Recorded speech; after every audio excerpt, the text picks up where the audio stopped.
Welcome, you wonderful listeners. It's a Tuesday, and today you are in for a treat. A Swedish horror story that goes by the name Trollkvinnan. Your no-sleep author of today's story is Taxionmars. Great name. Let's just say, the Trollkvinnan is a creature you want to stay away from, and sometimes you can't. I won't spoil the story, so you'll just have to find out. But before we dive head first into this one, if you do get a chance to share this story around, I'd be ever grateful. It's people like you, and listeners like you, that keep this channel growing. And to my Swedish listeners, I apologize in advance for my pronunciation of your beautiful language. But I will do my best. So prepare for a story that is all things creepy, magic, and monster. Turn those lights off and get ready for something creepy. 3 days ago, my grandma Hilma told me it couldn't harm me if she was still living, and it couldn't harm me if I had the ring. Grandma Hilma died 3 nights ago in her sleep, and I don't have the ring anymore. I should probably preface this by telling you about my grandma Hilma. Every Thursday, I would visit her in the old folks' home, or Shitty Platz, as she called it. She was a little odd sometimes, but her quirks were something I loved about her. We'd always been close, and I was just about the only person to visit her anymore. My grandmother's sweet and humorous demeanor was coupled with the sharp wit and the occasional angry look that could send shivers down a Viking's spine. It was the same look she gave the receptionist when she jokingly asked if my grandmother was sure she and I were blood relatives. She's my maternal grandmother, and very stereotypically Swedish looking. But I, on the other hand, have a head full of dark brown curls and dark brown eyes courtesy of my African American father. I held in a laugh as the receptionist sank into her skin while my grandmother stared her down. "Come, Ingrid," she said as she motioned me towards the hallway, still glaring at the receptionist. She wasn't the kind of woman you wanted to upset, which only made me admire her more. She was capable of anything, moving all the way from Sweden to the United States with her 3 kids after her husband died in 1953. Coming from a long line of craftsmen, she even managed to make a large sum of money selling jewelry. This wasn't at all hard to believe, because her jewelry was incredible. She had impeccable taste, working mainly with turquoise and a myriad of other gemstones. In addition to that, her metalwork was flawless. However, she was very secretive about her trade and often became upset if asked to share her secrets. No one was allowed in her basement where her workshop was, and I'd only ever seen her go down there once while other people were in the house. I was 6. The whole family was over at her house for her birthday. We were sitting in her living room where I was playing with some of my cousins. My favorite cousin Ben and I were making toy weapons out of Legos, pretending to prepare for a great battle. I'd gotten bored and approached Grandma, who was smiling and watching us play from her old chair. That's when I asked her about Trollkvinnan.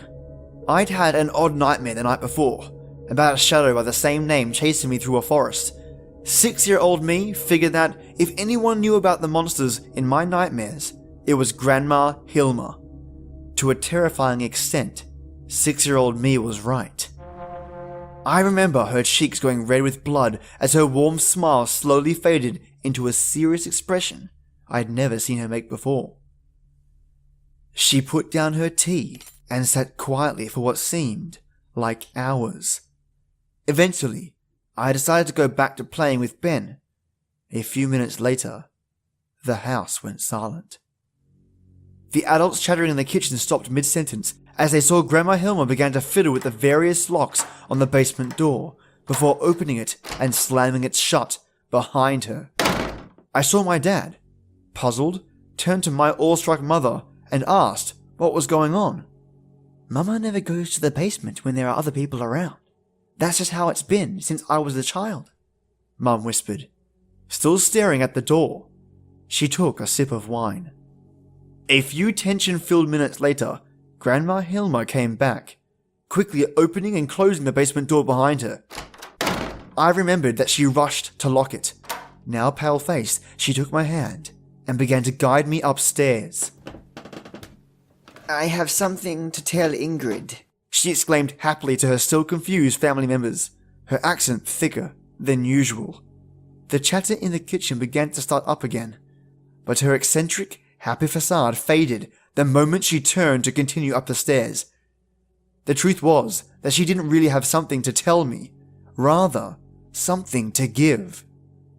Grandma Hilma knelt to my level, took my left hand, and slipped a small silver band around my index finger. She closed my fist and held it tight in her warm hands. "It's you, Ingrid. Do not lose this ring. Do not leave it off. Not for any reason. Do you understand?" I stood confused as she stared into my eyes, pleading. "Alskling."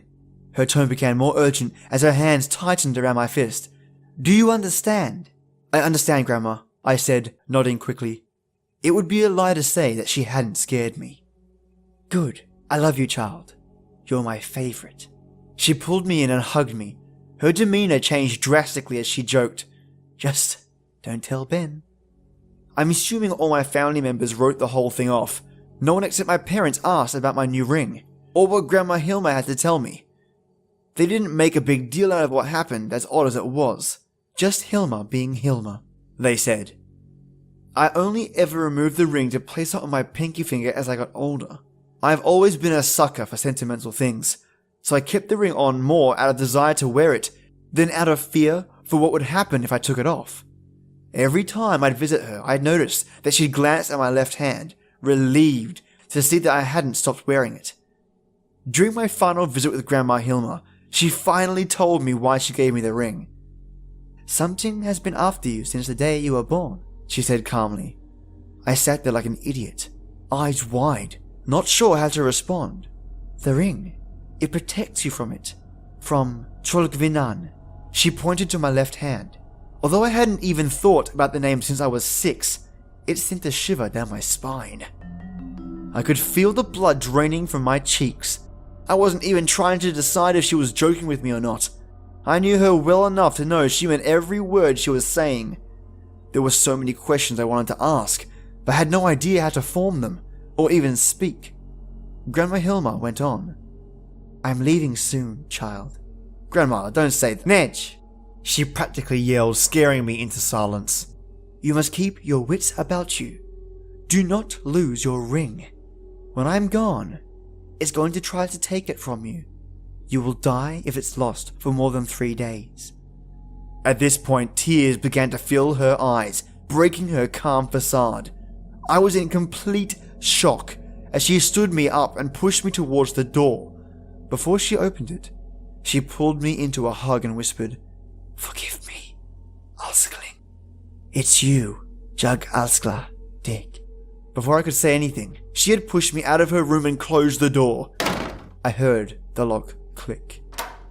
That was the last I'd heard from my grandma before I got the call from the nursing home 2 mornings ago. They said she died peacefully in her sleep. Grief-stricken, I didn't stop to think about the ring until later. I glanced down at my left hand. The ring was gone. I thought it was weird, sure, but my grandma was known to say odd things. At the time, I wrote it off and planned to look for the ring later. I thought it had probably just fallen off. It was the last of my worries. I had family members to notify and funeral arrangements to make. It happened around 9 p.m. that night. My wife had been acting strange ever since that morning. I'd written it off as her not quite knowing how to help me deal with the grief. I've never been more wrong. "Hey, Alex, have you seen the ring that my grandma gave?" I stopped mid-sentence as I walked into the kitchen. She was sitting cross-legged on the floor. That's it, just sitting. Not moving, not blinking. Just fucking sitting there. I laughed nervously as I approached her. "Babe, what are you..." I stopped when I noticed that her beautiful hazel eyes had gone completely black, whites and all. My stomach dropped. I rushed to her side. "Oh my god, Alex." I trailed off, not knowing what to say. I put a shaking hand on her cheek. Suddenly, robotically, my wife turned her head towards me and opened her mouth. I could see my terrified reflection in the little silver band wrapped around the tip of her tongue. That's when it clicked. That's when it was real. My wife was no longer my wife. Grandma Hilma's warning shot into my mind. When I am gone, it's going to try to take it from you. My wife continued to open her mouth.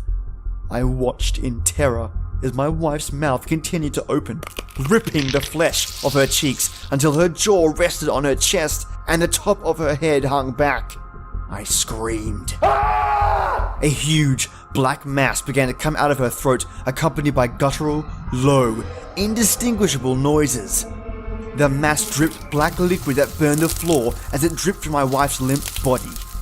I don't remember exactly how I got out of the house and into my car, but I did. Now, I'm in a hotel lobby writing this. I'm terrified to go home, and I don't know what else to do. I'd call the cops, but what the fuck do I tell them? The ring has been off my finger for 2 days now. I have 1 day left before it comes for me. I'm hoping that someone might read this story and know what I'm talking about. As unimaginable as that would be, maybe they'd have advice on how to forge a new ring, advice on how to stay alive without it, how to save my wife, or maybe advice about the most effective way to tie a noose. The phone is ringing. I'll try to keep this updated.